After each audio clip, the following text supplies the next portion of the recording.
one. Hey everybody, it's Roxy Ayers. I'm always excited about March because it's the MS Awareness Month, and it's an opportunity for people to pay attention to what life is like to be an MSer, or even just to really pay attention to how difficult it might look. And not to mention, we get to see all that tacky orange everywhere, which I've kind of learned to love. It's kind of my color. But that's not why I'm bugging you today. We're talking about empathy. And it's kind of hard because people don't know what we're going through.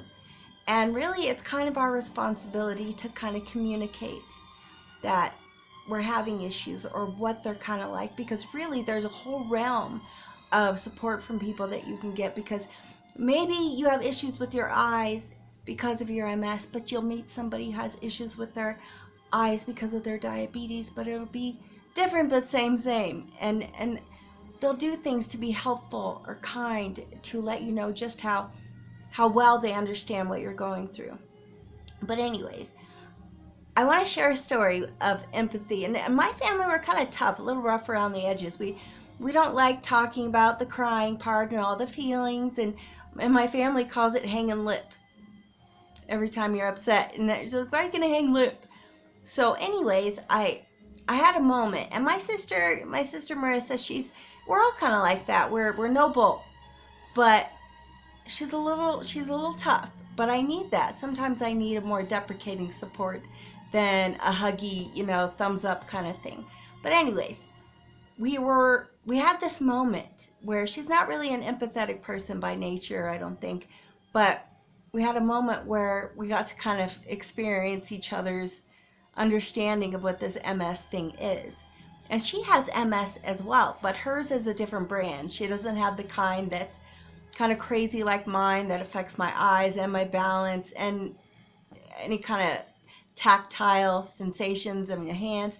My sister has more balance issue, doesn't have any balance issues, but she has numbness in her hands. But she can still run, she can still see, she can still do so many things. So you can come to understand why it might be a little more difficult to be understanding or empathetic in those moments. But so we were at a family member's funeral. And a funeral, it went okay, it's what it was. And then we had to go to the burial site, which was a little trek all the way to where it took some time to get there. And I didn't get a ride because, it wasn't that far. It seemed like it wasn't that bad. It was kind of warm out. So I had my walker and I was trekking along, getting to the burial site along with everybody else, people who just walked normally. Nobody had chairs and nobody had walkers, and it was just me dragging my legs trying to make it happen. So we get close to the burial site, and I realized I was going to have to prop myself up a little bit and hop up on the curb like a gangster. And it was weird because you have to kind of build the momentum, but I was already exhausted from the heat. It was hot. It was also very exhausting because it was a funeral and everybody was crying. But I had to girl up. I had to make it happen. So I was like, okay, you're going to do this, Roxanne. And I propped it up, and I had to just muster up all the energy I could to put one leg up, another one leg up, and the whole way I was kind of like, dragging butt, but making it happen. And as I was propping myself up on the step to climb up it like a crazy person, my sister says to me, but this was supposed to be in her head, I'm certain. And she told me later, she goes, I didn't mean to say that out loud. But I go to prop myself up, and she said, that sucks. So I was like, I looked at her and I was like, yeah, it really does, you big old jerk. But what that was in her mind and the way her body and her brain works, she was looking at what I was going through and going, oh my gosh, I can't imagine what it would be like, but I can come to understand how awful it would be. And she didn't use the words that I would like to have heard, but she says, that sucks. And I'm like, ew, you gotta kind of work around all those rough edges and stuff. But that's how she offers these moments. Like maybe she says something that sounds a little critical, but really it's more of an opportunity for her to be a tough person for you. She'll be the backbone when you're crying. She'll be the tough guy when it's upsetting, but that's how she supports me. That's the way she's empathetic for me. And I have a bunch of people in my life that have supported me immensely. And my sister is one. She's a little tougher, but I've got, my mother-in-law who's so considerate and so kind and so mindful of my needs. She watches me. I climb up and down trying to keep my body moving. I sit on the floor. I'll climb up on the couch, do whatever I can do to be a normal person. And without even thinking, she just helps. In the morning, she'll grab me some coffee, and she does it for two reasons. One reason is because carrying a hot beverage while you don't walk well and you have a walker and your balance is crazy, we're just trying to prevent an issue with burning myself and an issue with making a stain on the carpet.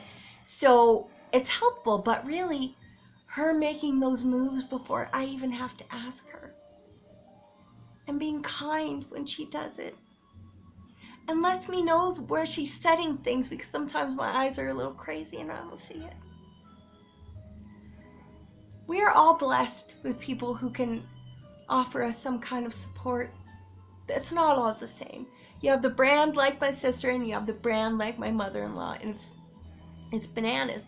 But also, as an MSer, you yourself, even though we're caught up in our business and it's so awful and we hate it, there are a lot of opportunities to be empathetic to them, the people that are our support systems. Like our care providers, like our family members that take that little extra step. And maybe they're not feeling good, but they make it work anyway. And they're saying they've got back pain and they're having a hard time. We got to get out of our heads and look at their issue and be able to support them and be empathetic to their issues, even their problems with dealing with your problems.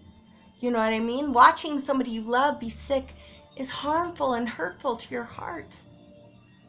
But if you can smile and you can say, I am so glad I have you to help me. I am so happy that you're a part of my life. And I'm saying this right now, very emotional, because my mother-in-law is sitting behind the film, the camera here. And I'm saying it, but I'm saying it to her too, because I appreciate these moments. And the empathy and the love that goes into it. It's not always there for some people, but I am blessed beyond measure. So anyways, my point is this. Thank the people that spend time caring about your ins and outs, your ups and downs, and take time to focus on yourself and be appreciative and loving on what you can do versus what you can't do. Just do what we can to make it right and share the love. And don't forget the people who spend time making sure you don't bust your butt on the floor, because that's a form of empathy too. And these are people who aren't getting paid. And even if they are, you need to be loving with them too, because, it can be a difficult animal to deal with, multiple sclerosis. So anyways, guys, that's all I've got today. But I urge you to pay attention to the people that are your support systems, or pay attention to the ones that spend a little time talking to you when maybe somebody might not. But anyways, I love you guys.